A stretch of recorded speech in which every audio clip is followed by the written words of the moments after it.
Paz do Senhor, meu querido irmão que está comigo aqui na escola dominical, né? Juntamente com o diácono Niedson Ferreira, né? Esse aqui que vos fala. E estou muito feliz de estarmos aqui com mais uma lição de Deus para nossas vidas. Hoje a gente está trilhando o terceiro trimestre de 2022, né? Que é a revista do terceiro trimestre, que tem por título Os Ataques contra a Igreja de Cristo, as sutilezas de Satanás nesses dias que antecedem a volta de Cristo, né? E hoje a gente vai iniciar mais uma lição de Deus poderosa, né? A lição de número 2, deixa eu colocar aqui para vocês o título da revista, tá certo? E os tópicos que iremos conversar hoje na lição de número 2, a sutileza da banalização da graça, né? E 4 tópicos iremos conversar hoje. Primeiro, compreendendo a graça, né? A origem da graça, certo? Segundo, a graça no contexto bíblico. Terceiro, a graça no contexto da reforma. E quarto, a graça no contexto contemporâneo.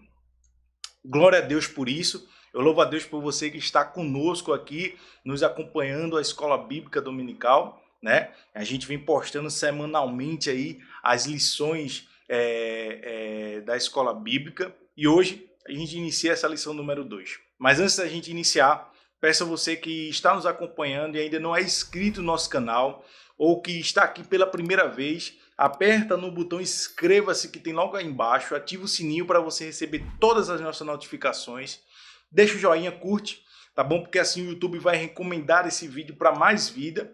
Comenta aí alguma dúvida, expressa aí algo, quer nos ensinar algo, coloca aí nos comentários, tá bom? Para a gente comentar aí bastante. E o crucial, compartilha com máximos de amigos. A gente tem um propósito aqui de compartilhar com 5 pessoas. Então compartilha aí com 5 pessoas para que essas também venham ser abençoadas por Deus através do ensinamento da palavra do Senhor. Tá bom? Se inscreveu? Curtiu? Comentou? Compartilhou? Glória a Deus. Vamos para a lição, vamos deixar de conversa. Vamos para a lição de número 2, a sutileza da banalização da graça.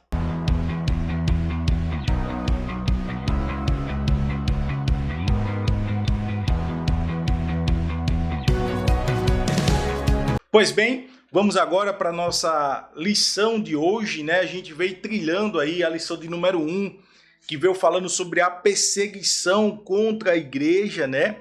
Veio falando sobre a igreja sob ataque. A gente veio conversando também sobre, né, a esfera do ataque, a natureza do ataque, no caso, as naturezas, né? E também veio finalizando como a igreja ela é protegida. A gente entendeu e acompanhou que a igreja ela vem sendo perseguida desde o início.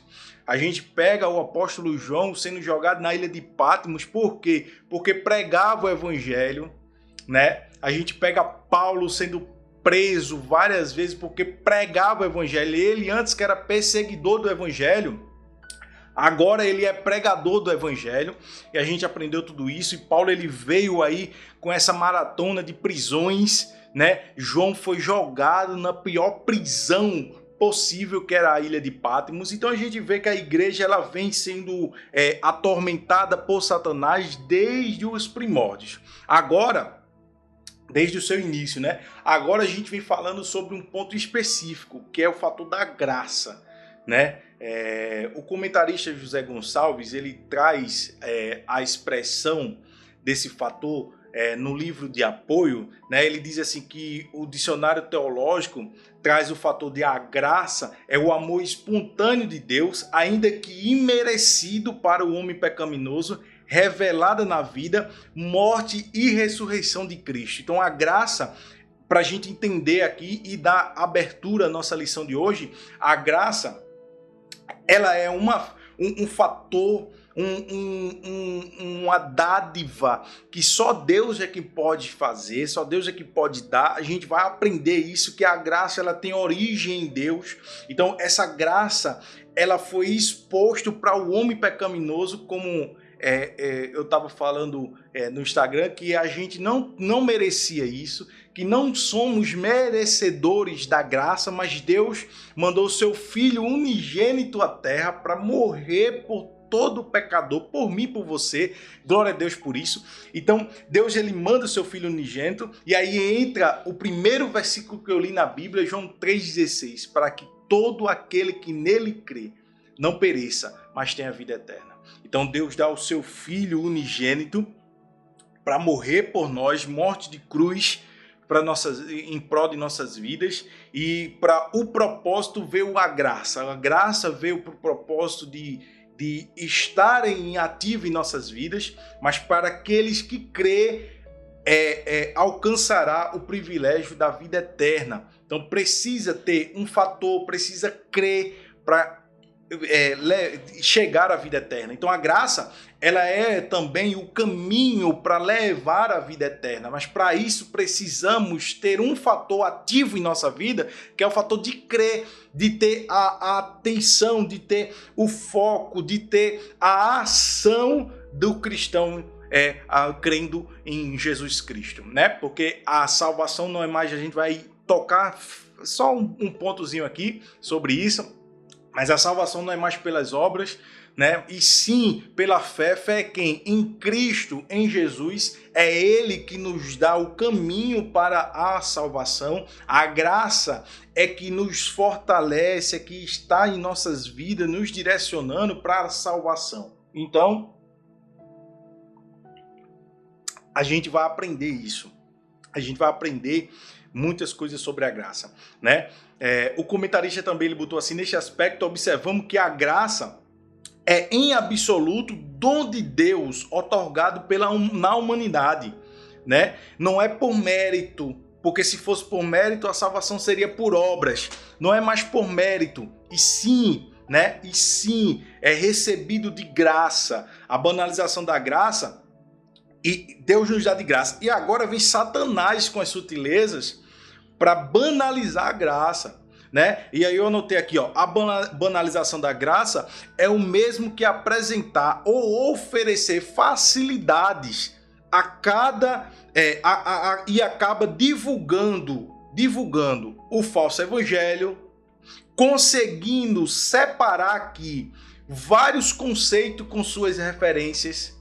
Então, a banalização da graça, ela vem fazendo uma maquiagem na verdade. A gente aprendeu na lição número 1 que as sutilezas de Satanás, ele vem para tentar destruir a verdadeira doutrina, a pregação da verdade.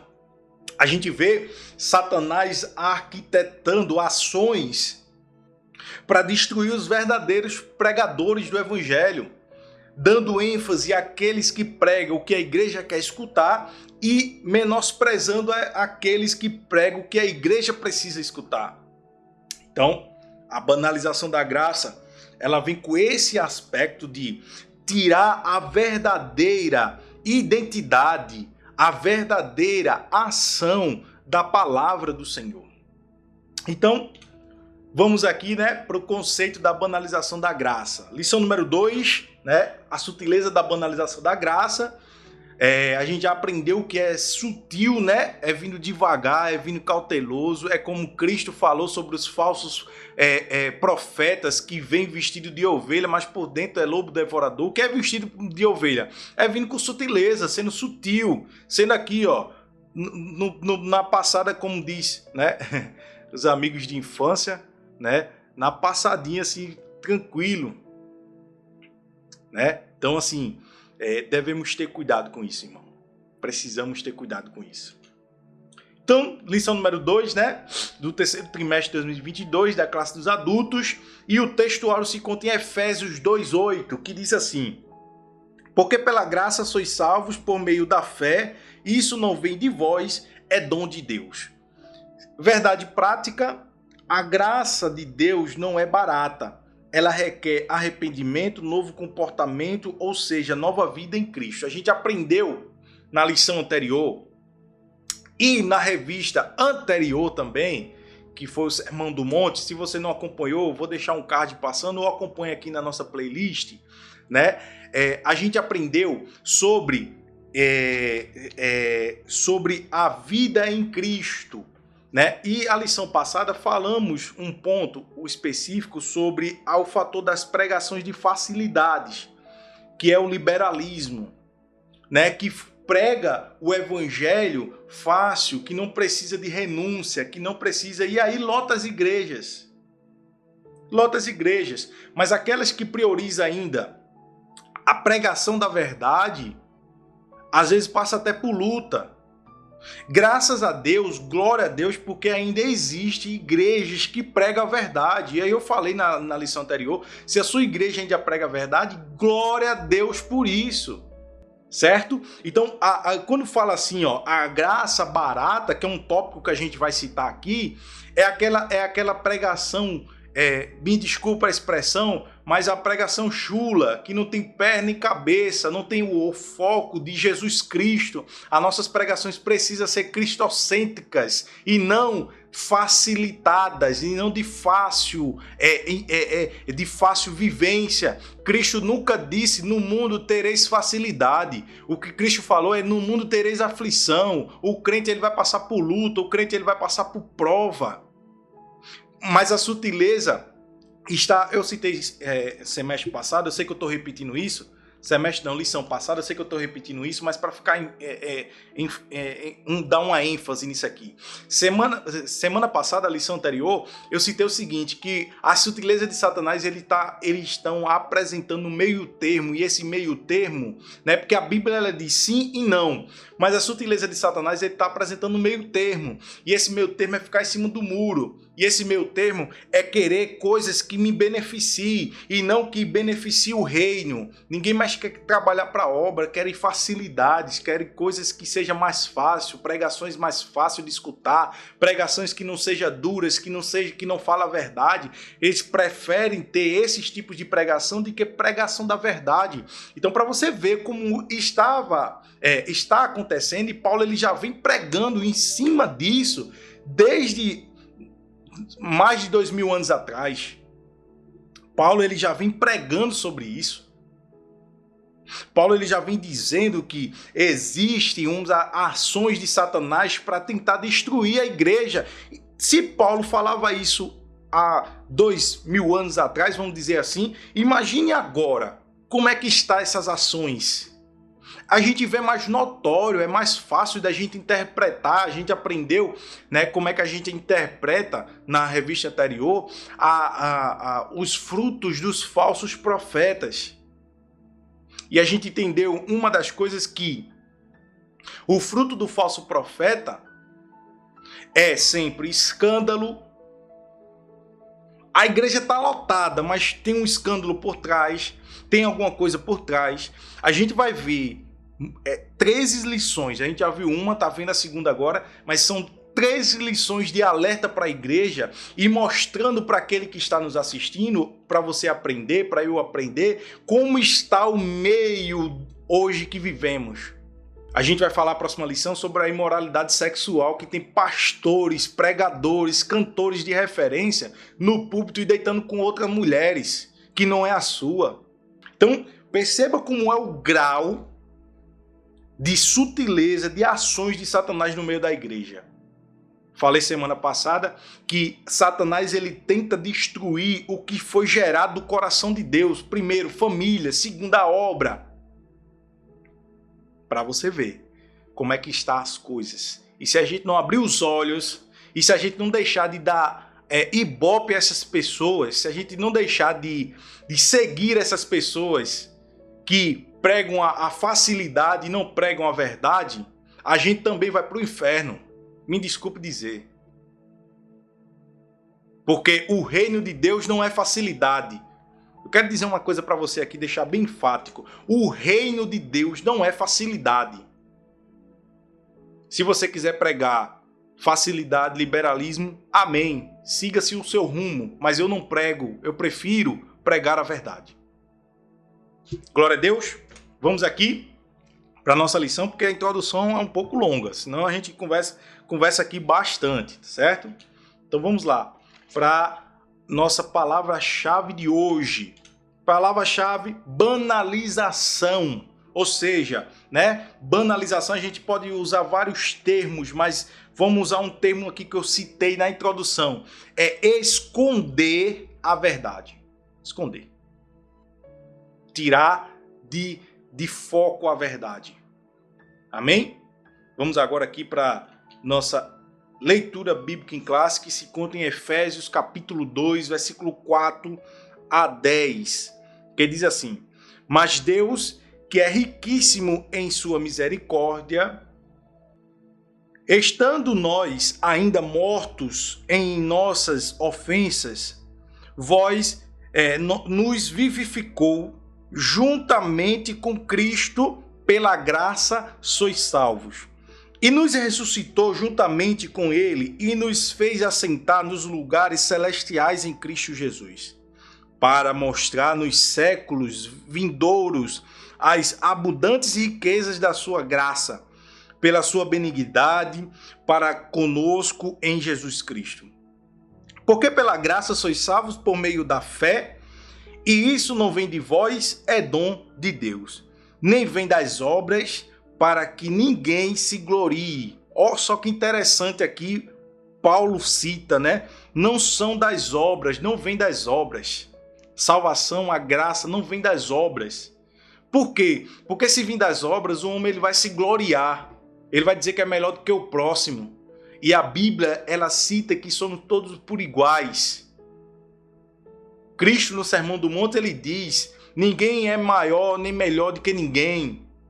Acabou-se.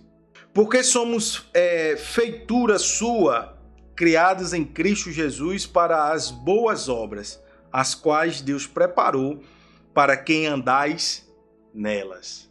Glória a Deus. Amém? Vamos aqui para a introdução, para a gente já dar início aqui à nossa lição, tá bom? Introdução. Nesta lição estudaremos sobre a graça de Deus. Não há dúvidas que nos últimos anos os cristãos têm demonstrado maior interesse em conhecer melhor a doutrina da graça. Nesse sentido, pode-se dizer que há um despertar da graça.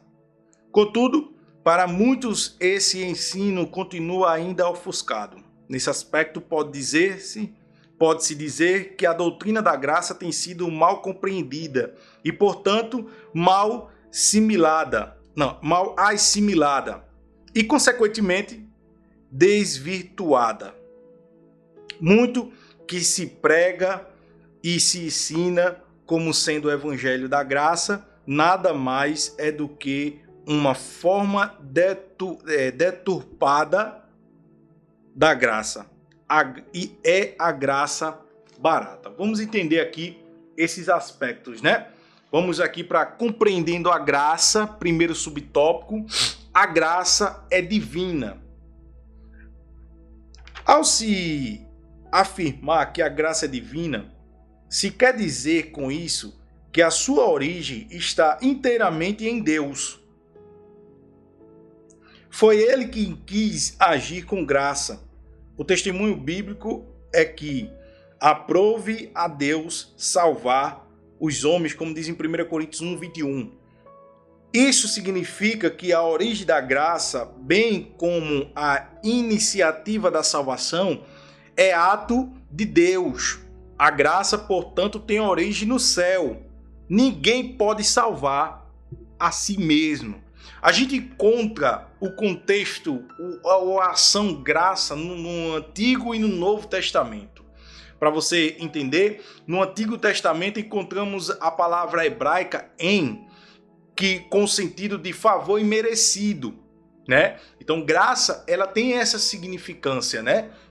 É um favor imerecido, né? Eu anotei aqui uma referência para você que é professor de escola bíblica, ler aí com a sua classe, e você que está nos assistindo aí, né, que é nosso aluno, entender para uma ação disso no Antigo Testamento.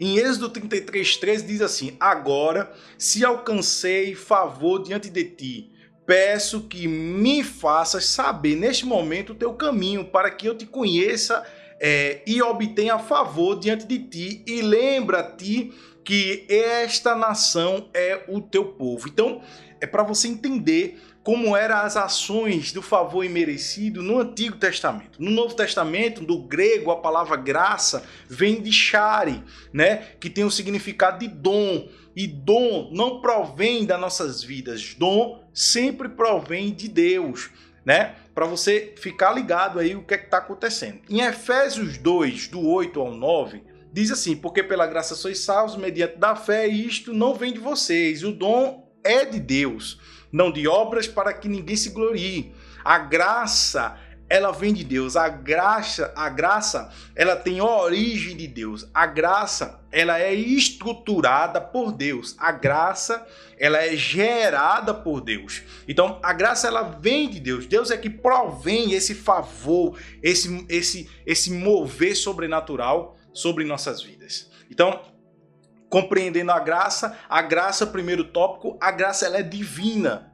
Não é por nós, não vem de nós, não vem das nossas obras, vem sim daquele que está lá no céu, que cuida de mim, de você. Isso é graça. Ele cuidar de mim, de você, é graça. Glória a Deus por isso. Você pode dar um glória a Deus aí onde você estiver. Dê um glória a Deus por isso, porque Deus ele cuida de mim e de você. Vamos partir agora para o segundo subtópico, que tem por título, né? A graça é imerecida. Vamos lá. A graça é imerecida. A graça é um favor imerecido. Isso significa que ninguém a merecia e nem tinham como merecê-la. De fato, as Escrituras diz que não há justo nenhum sequer. Em Romanos 3,10. Nossa justiça própria é como trapo da imundícia. A nossa condição antes de conhecermos a graça se assemelhava a de alguém que deve uma grande quantia e não tem como pagar. Glória a Deus, né? Não vem de nós, é Deus que constitui a graça. Eu acho interessante isso aqui porque Deus ele tem essa característica de bondade. A gente não merecia. Vou usar só as palavras do comentarista para a gente explicar isso aqui. Não vou nem esboçar. Mas a graça é um favor imerecido, ou seja, a gente não merecia. Ele ainda até cita aqui, ninguém a merecia e nem tinha como merecer. Primeiro ponto, né? Segunda coisa que ele diz assim, não existe justo, pegando a referência do apóstolo Paulo em Romanos 3:10. A nossa justiça própria é como um trapo de imundícia. E por final ele diz assim, a nossa condições antes de conhecer a graça se assemelhava a de alguém que deve uma grande quantia e não tinha como pagar. A morte de Cristo em cruz não tinha valor significativo para pagar. E Deus, por intermédio da sua bondade, porque a gente não merecia, não merecemos, não somos merecedores, Deus manda o seu filho à terra, ensina ao povo, morre em morte de cruz, como a pior morte que era considerada, morre em morte de cruz, derrama o seu sangue em prol da minha vida, em prol da sua vida. Não merecemos, mas graças a Deus, que Deus derrama a sua graça sobre nossas vidas, através dos seus atributos. A gente pega, por exemplo, a graça, ela é considerada como um escudo, como o salmista Davi diz. A graça, ela é considerada como um cuidado, como o salmista Davi também diz. O salmista Davi também diz que a graça de Deus é manifestada através do seu sustento sobre a sua vida. Perceba que Deus ele tem esse fator de bondade em nosso favor através da graça. Por fim, Paulo e Silas presos na prisão, né, em uma prisão, acorrentados, e foram orar, e a graça do Senhor foi manifestada naquele lugar, e ali foram libertos daquela prisão. Então perceba como Deus ele cuida, e aqui a gente percebe isso, né? Para compreender a graça, primeiro ponto, a gente entende que ela é divina. Só Deus é que pode manifestá-la sobre nossas vidas. Segundo ponto é reconhecer, lembrar, colocar em nossa memória que não merecíamos essa graça. Essa graça a gente não tinha como merecê-lo. Antes de termos essa dádiva dessa graça sobre nossas vidas, tínhamos uma dívida impacável, incalculável, uma dívida que não tinha como pagar. Era impagável, né? Para corrigir a minha linguagem aqui. Então era impagável, era impossível ter uma quantia para pagar isso. Mas Cristo veio à Terra, derramou o seu sangue sobre nossas vidas,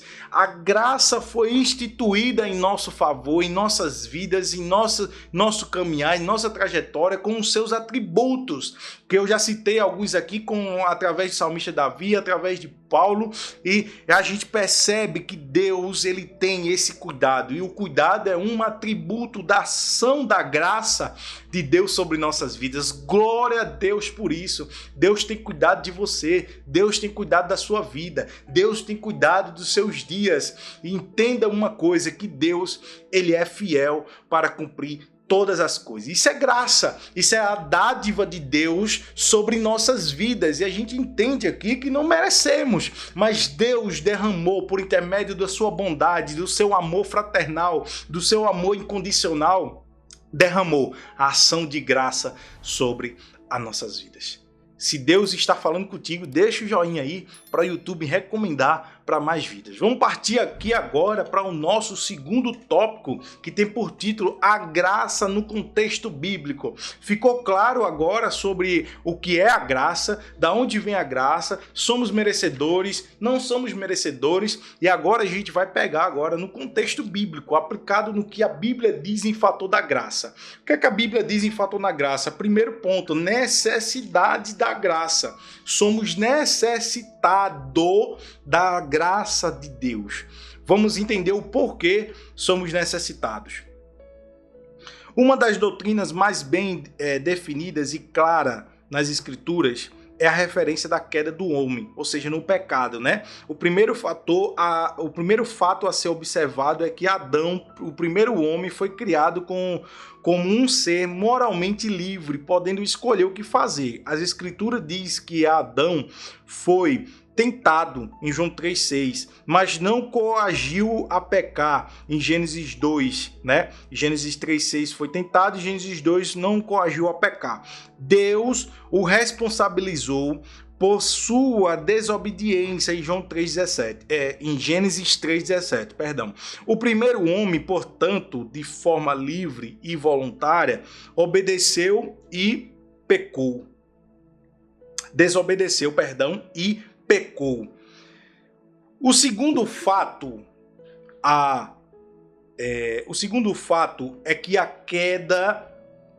queda do homem produziu consequências tanto para ele como para a sua posteridade.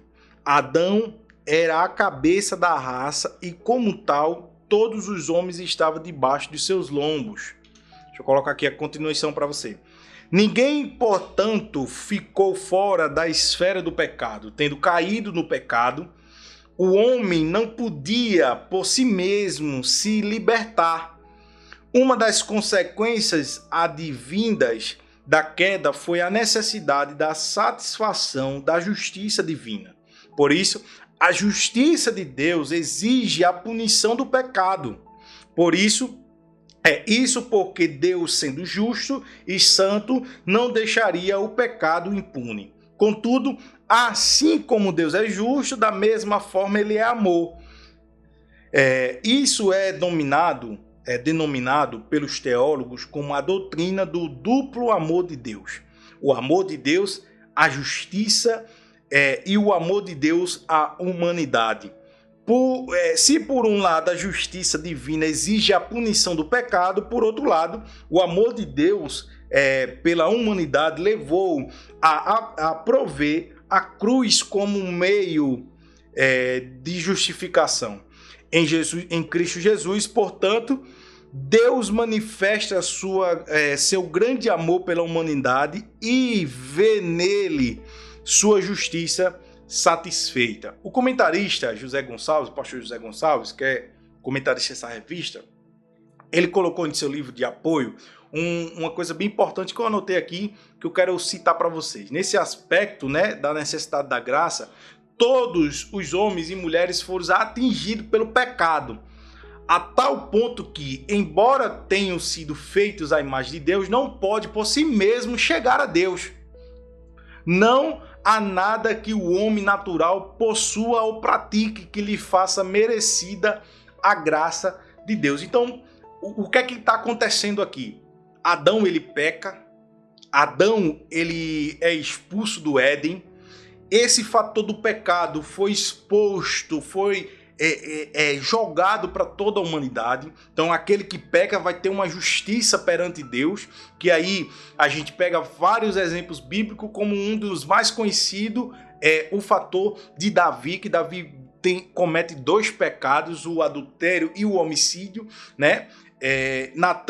O profeta Natan vem falar com Davi, Davi se arrepende, deixa aquela prática do pecado, Deus perdoou, porém, Deus perdoou o que aconteceu, porém, a justiça, que aí vem, a justiça de Deus do pecado cometido veio sobre a casa de Davi. O que é que Natan diz? Eu te perdoo, mas a espada do Senhor não sairá mais da sua casa. A justiça, a espada simboliza a justiça. Deus, ele provém de justiça para aquele, né, que tem a consequência do pecado.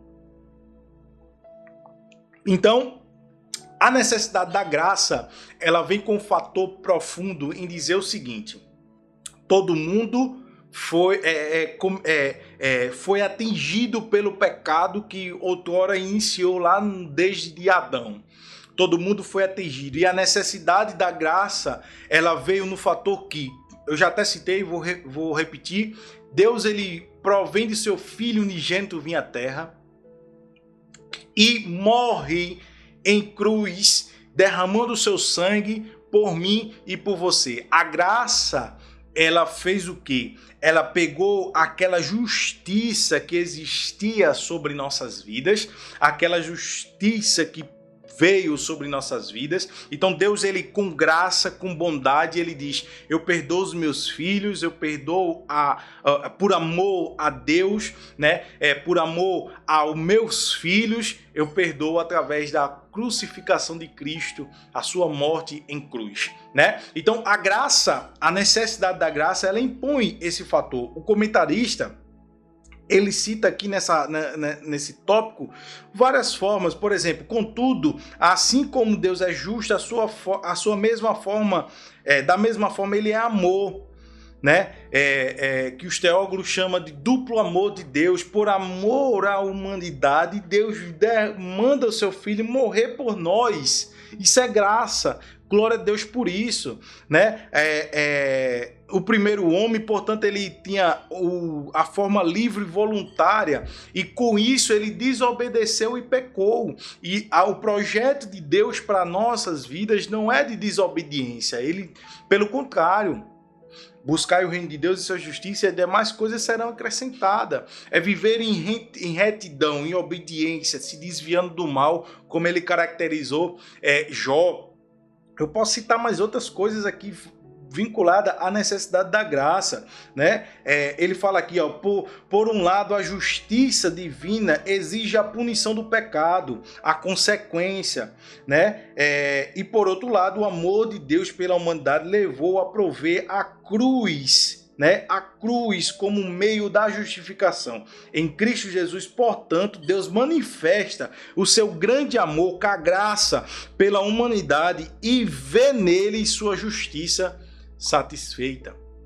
Eu acredito que deu para entender aqui basicamente a necessidade da graça. Então a graça, ela é o que nos levam a ver a Deus naquele grande dia. É através desse favor imerecido, e a gente percebe que Deus, ele nos ama, nos protege, nos guia, nos direciona através de sua graça. E venhamos estar agora eu cheguei no ponto-chave. Para a gente finalizar esse tópico, precisamos estar alinhado com a graça. Alinhado com a graça. Vou falar mais uma vez para a gente terminar. Alinhado com a graça. Glória a Deus. Vamos agora para o segundo subtópico, que é a expansão da graça. Então a gente entendeu que através da Bíblia tem a necessidade da graça, que a necessidade da graça foi porque os homens, isso caracterizando homem e mulher, foi atingido pelo pecado e a necessidade da graça, e veio à tona a morte de Cristo em cruz para que morrer em nosso favor, e vivemos agora o período da graça, que antes a gente vivia o período da justiça. Isso aqui todo mundo sabe, né? No Antigo Testamento vivíamos o período da justiça, morte de Cristo em cruz. Vivemos agora, porém, o momento da graça, aonde a obra, ela não salva, mas a fé em Cristo aplicado em obras, ela salva, nos leva para o céu. Amém? Então é esse fator da necessidade da graça. Agora vamos ver a extensão da graça. A gente vai falar sobre dois pontos: a salvação universal e a salvação, né, universalista, né? A gente vai ver esses dois fatores, né? A graça universal e a graça universalista, tá bom? Vamos ver aqui. As Escrituras afirmam que Deus quer salvar todos, em 1 Timóteo 2,4. Então é esse o desejo do coração de Deus. Qual é o desejo, Diácono Nietzsche? Salvar todos. Isso não quer dizer que os pecados, todos os pecados, vai ser perdoado, porque Deus quer salvar todos. E a gente vai entender que isso é a graça universalista, que é o que o povo defende, que é o que o povo aplica por aí no meio das igrejas. E aqui você vai sair hoje desse... Eu não me importo se a lição vai ficar longa, porque eu quero dizer para você a verdade. Então, meu papel aqui é falar a verdade para você. Por isso que eu exponho dessa forma, de uma forma mais simples para entender, porque para você sair daqui de posse de vitória. Então, para isso, você precisa entender o seguinte: existem as pregações da graça universal, de que Deus, ele quer salvar todo, por seu amor, ele quer que todo mundo seja salvo. Porém, isso não quer dizer que o perdão é universal. Entenda isso aqui. A gente vai continuar lendo isso aqui e já já eu explico. Então, vamos lá. Deus ama todos os homens. Logo, o mais vil pecador, no lugar onde estiver, ele é amado por Deus e por isso deve ser alcançado. O alcoólatra, o adúltero, né? O homicida e etc., todos serão aceitos por Deus se receberem a graça divina, Jesus Cristo. Essa graça é extensiva a todos os homens, ela é universal. Contudo, a graça não é universalista. Uma coisa não tem relação com a outra. A universalista prega a todos, independente de credo, religião ou arrependimento ou comportamento, serão salvos. Está repreendido. Ao contrário, a graça é universal, porque é estendida a todos os homens. Todos os que se arrependerem e confessarem a Cristo podem ser salvos. A graça é oferecida a todos. Contudo, só se torna eficaz na vida daquele que crê. Glória a Deus por isso. Então, aqui já ficou claro, mas eu vou explicar para você. A pregação universalista, ela diz que independente de credo, independente de, vou citar aqui o que o comentarista falou, independente de religião, arrependimento, comportamento, não importa se você vai ficar pecando até o final dos últimos dias, até a vinda de Jesus, ou não, você vai ser salvo da mesma forma. E essa é o que a gente vem batendo na tecla sobre as pregações de hoje. As pregações falando de facilidades, de sensacionalistas. O que é sensacionalista? É só para aliviar o ego do ouvinte. E não é para exortação ou edificação do ouvinte. O emitente, a pessoa que está falando, né, o pregador ali em si, o expositor da palavra, ele está dizendo que o caminho é de facilidade, não precisa você renunciar, não precisa você deixar nada, venha do jeito que você está e continue do jeito que você está, que Cristo ele vai levar para o céu, e não é assim, e as igrejas estão pregando isso com facilidade, e o povo estão divulgando mais do que a verdade, de que a pregação universal, que Deus ele quer que todo mundo seja salvo, porém tem renúncia, porém tem fé para ser atingida, para ser ativa, né? Ele diz em Marcos 16:16, o versículo: quem crê e for salvo, quem crê e for batizado será salvo. E quem não crê será condenado. Existe uma ação aqui para aquele que vai ser salvo. Ele precisa crer. Para crer tem renúncia. Para crer tem ações que é movida por Deus. Para crer temos que deixar de lado aquilo que não agrada a Deus. Pois é, mas as pregações de hoje estão aí. Pregando, dizendo que pode ficar do jeito que está, não tem problema nenhum não. Deus ele vai lhe salvar. No céu vai entrar todo tipo de gente. Adúltero, mentiroso, vai entrar no céu, não tem problema não. As pregações só precisa falar assim, só falta agora falar assim, do jeito que eu tô falando. Porque se você pegar as milhares de pregações que tem do YouTube, você vai ver as pregações que é citada hoje. Você vai nas igrejas que é lotada de gente. Não estou generalizando, tem igreja que é lotada que prega a verdade. Mas tem igreja que é lotada de gente, mas não prioriza a verdade. O culto ele é 2 horas. 1h40 é de louvor. 20 minutos é de palavra. E aquela palavra simples. Palavra que não tem dizendo quem vai para o céu e quem não vai. Não tem dizendo sobre renúncia. Não tem dizendo nada. Eu já citei uma vez aqui. Me chamaram para pregar em 2 igrejas. E quando me chamaram, disseram assim: Nia Edson, queremos você aqui. Vai ser festividade. Não sei o quê, não sei o quê. E olha, só que aqui as pregações é assim. Aí eu disse amém, convide outra pessoa que eu não vou. Não leve isso pro pessoal, não estou sendo ignorante com você, mas é porque eu estou para pregar a verdade, não estou para pregar mentira, não estou para pregar facilidade, não estou para pregar sensacionalismo, eu estou para pregar a verdade. Se você quiser que eu vá pregar a verdade, eu vou pregar a verdade.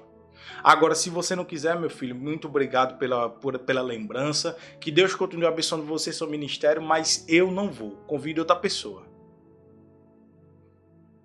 Ah, Nietzsche, mas tu tá sendo ignorante. Não tô sendo ignorante, tô sendo verdadeiro. Não adianta eu dizer para ele que eu vou, porque se eu for, eu vou estar sendo conivente ao erro. Não quero. Ele convidou outra pessoa, glória a Deus, a obra foi feita, mas eu não fui pregar mentira, facilidade, sensacionalismo. Não prego, não conto comigo para isso. Estou aqui para falar a verdade. Por isso que eu exponho a revista dessa forma. Porque eu quero trazer a verdade. Não tenho medo, irmão. Não tenho medo de falar a verdade, não. E hoje existem esses 2 tipos de pregação. A universal, que é aquela que apresenta a Deus para toda a humanidade, que ele é amor, que ele quer salvar todo mundo, mas tem renúncia. Mas tem a caminhada. Mas tem deserto, tem a trajetória, que é difícil. Tem o amadurecimento. Mas também existe aquela pregação que diz: não, venha do jeito que você tá e fique como tá, não tem problema nenhum não, filho. E fica inchando. Para mim essas igrejas não crescem, para mim essa igreja incha. Um dia ela vai estourar. Por isso que acontece aí, ó, vários escândalos no meio evangelho por conta disso, porque a igreja é inchada. Inchada. Glória a Deus.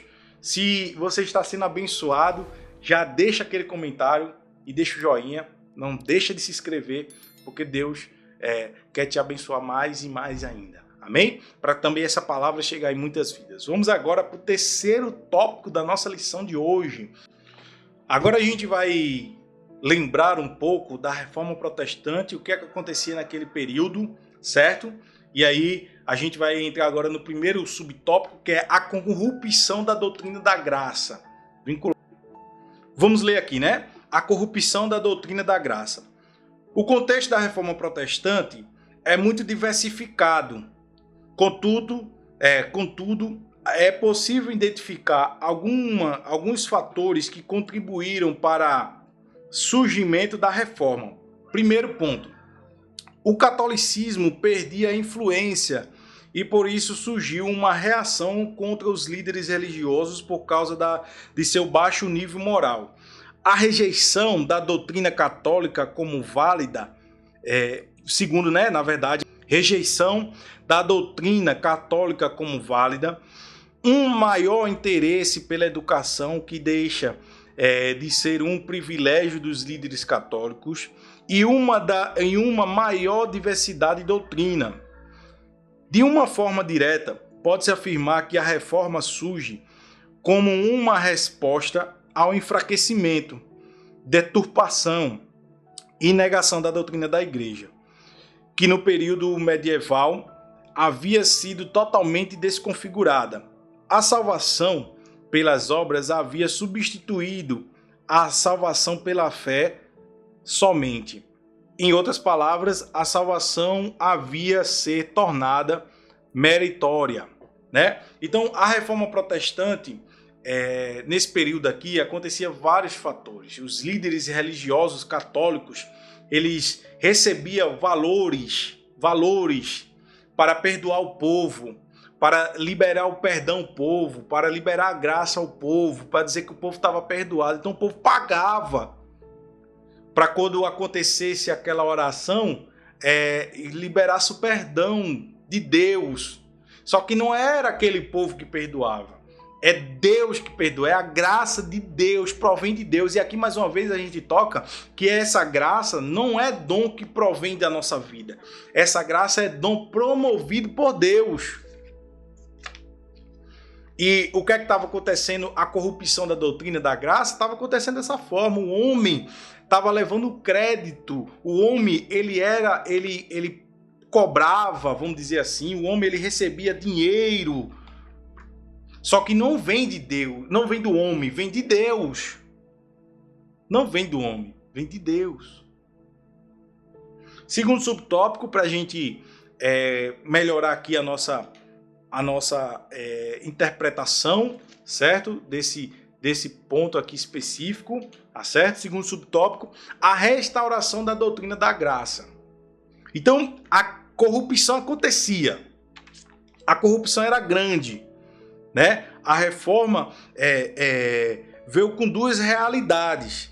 A corrupção da graça, Ela veio para prover a corrupção da graça e veio dizer que a restauração da graça vai ser ativa, Ou veio prover a restauração da doutrina da graça.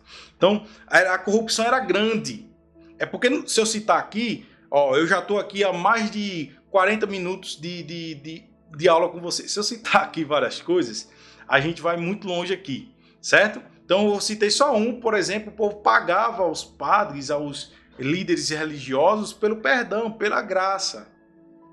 Isso era um dos fatores que acontecia com a corrupção da graça, só para você ver o nível. E hoje? E hoje? Quer um pix para orar por você? Eita glória, eu vou ficar calado porque é muita coisa, viu? Hoje o povo não tá mais nem aí com a verdade. Facilidade é mais... Vai ficar redundante? É mais fácil. Sensacionalismo? É mais fácil para pregar, não precisa estudar, não precisa orar, não precisa jejuar para Deus dar uma mensagem. Não precisa, porque o sensacionalismo é só sair da boca para fora e acabou-se. A restauração da doutrina da graça. Como foi observado, a reforma, portanto, surge como uma reação à corrupção da doutrina da graça. Lutero, monge alemão agustiniano, se torna o principal porta-voz da doutrina pela fé somente. Posteriormente, o lema luterano seria conhecido como uma das 5 solas. Primeiro, a citada, sola graça ou só a graça. Lutero, ele proporciona 5 tipos de sola, Sola escritura, que é somente as escrituras, né, a ser pregada, a ser estudada, a ser ministrada. Para você ver como era a restauração da doutrina, precisou ser citada essas coisas. Segundo, solos Cristos, que é somente Cristo, a deve ser adorado, a deve ser exaltado, a deve ser tomado como exemplo. Terceiro, sola graça, sola gratia, né? Que é só a graça de Deus que nos pode nos dar o privilégio de ser salvo.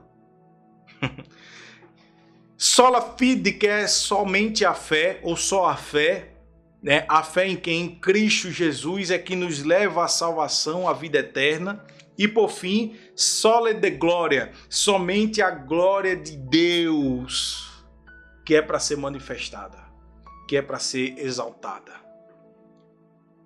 Os reformadores estavam também convictos de que somente através do retorno das Escrituras e da doutrina da graça poderia ser restaurada. Foi por isso que lutaram, foi por isso que sofreram e até mesmo morreram, se tornando martírio, né? A doutrina da graça não aceita misturas. É pela graça somente que somos salvos. Eu acho que aqui ficou muito claro, né? Então, a corrupção acontecia e era muito forte naquele tempo. Hoje é muito mais, posso dizer assim, né? Porque hoje não tem mais vergonha na cara. O povo não tem mais vergonha na cara. E infelizmente, né? É triste isso, mas o povo tem procurado isso. Tem procurado a facilidade. Tem procurado a corrupção da doutrina da graça. Perceba que nos dias de hoje a gente pega várias pessoas seguindo outras, que não tem referência, que não tem postura pastoral, não tem. Para eu abrir esse canal aqui e fazer a exposição das leituras bíblicas em classe, né, da revista da CPAD, eu fui orar a Jesus. Jesus, eu sou professor de escola bíblica lá na igreja. Eu queria deixar salvo aí, né? Queria, primeiro de tudo, passar isso para mais vidas, esse ensinamento. E também deixar salvo lá como conteúdo de estudo para nossas vidas, né? E aí eu comecei a falar com Deus e Deus foi me dando estratégia, Deus foi me falando comigo, Deus foi me instruindo. E hoje eu tô aqui. Glória a Deus por isso. Mas hoje o povo quer facilidades. Faz de todo jeito e dá público. Assim é fácil. Já citei aqui algumas lições atrás, mas se for para pregar sensacionalista, se for para ensinar isso aqui, essa revista, de forma sensacionalista, meu canal já era um dos maiores. Por quê? Porque é o que o povo quer escutar. Glória a Deus por ter você aqui, que quer a verdade. Mas a grande parte quer coisa fácil, sensacionalista. E eu não prego assim. E eu não falo assim. Se for para eu ficar com o meu canal pequeno e falando a verdade, eu prefiro de que ter um canal grande e sendo sensacionalista, liberalista, falando o que Cristo não quer que fale para a igreja. Que são palavras que não vêm do coração de Deus. Não quero ser assim. Prefiro ter meu canal pequeno, pregando a verdade. Falando a verdade, ensinando a verdade.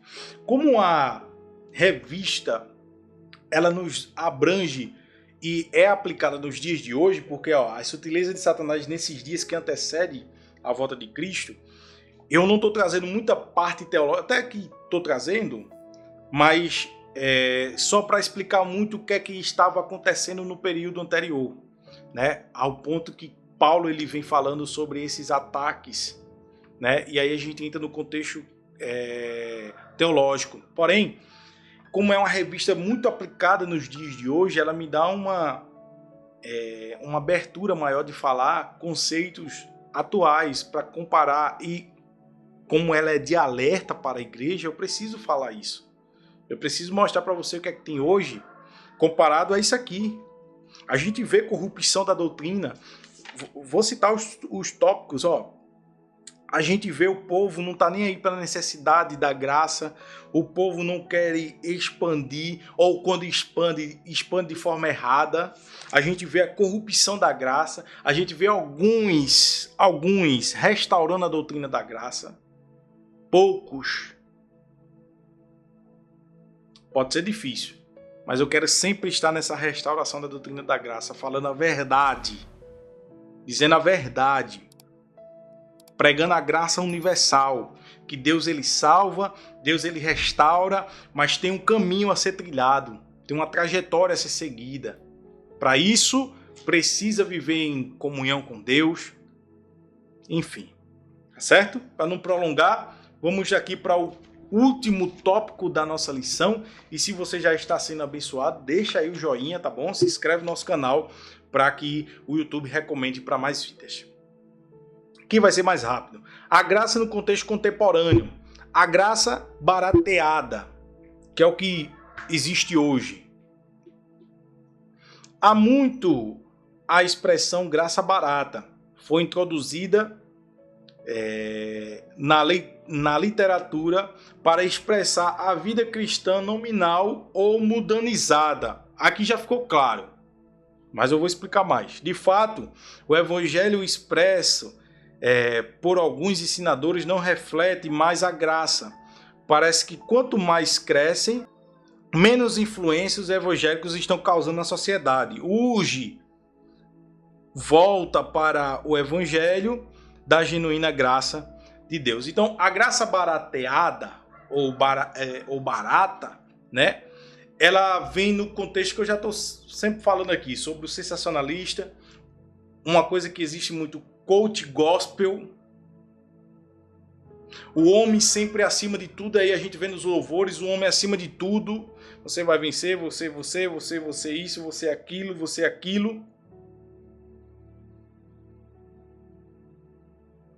Então é o homem acima de tudo.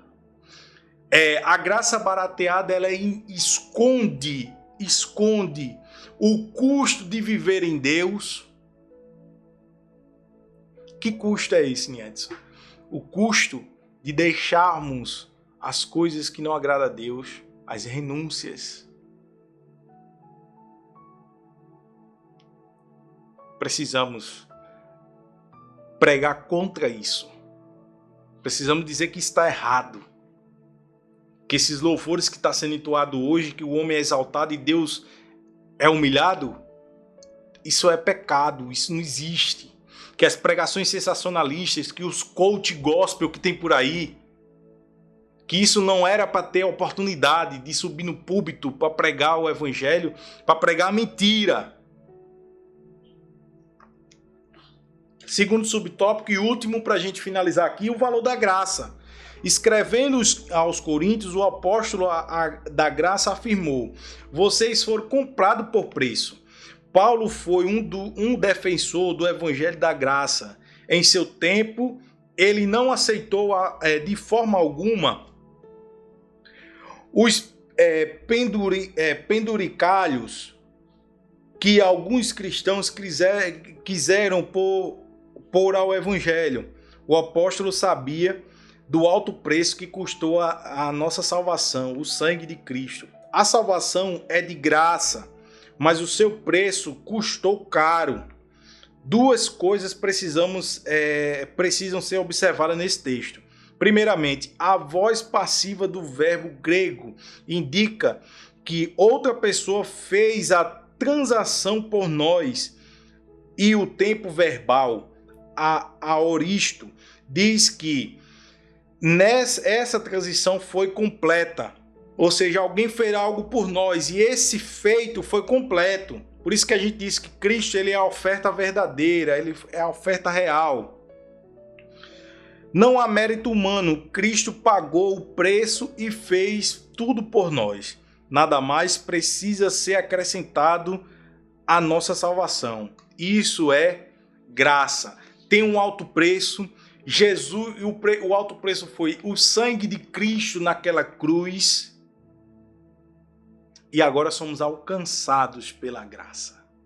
Glória a Deus por isso. Vamos partir para a conclusão e finalizar aqui a nossa lição. Nessa lição partimos da necessidade de se compreender corretamente o que é a graça de Deus. Vimos como a graça de Deus foi entendida em diferentes contextos. A Bíblia é sempre a régua através da qual qualquer entendimento de doutrina da graça precisa ser medido.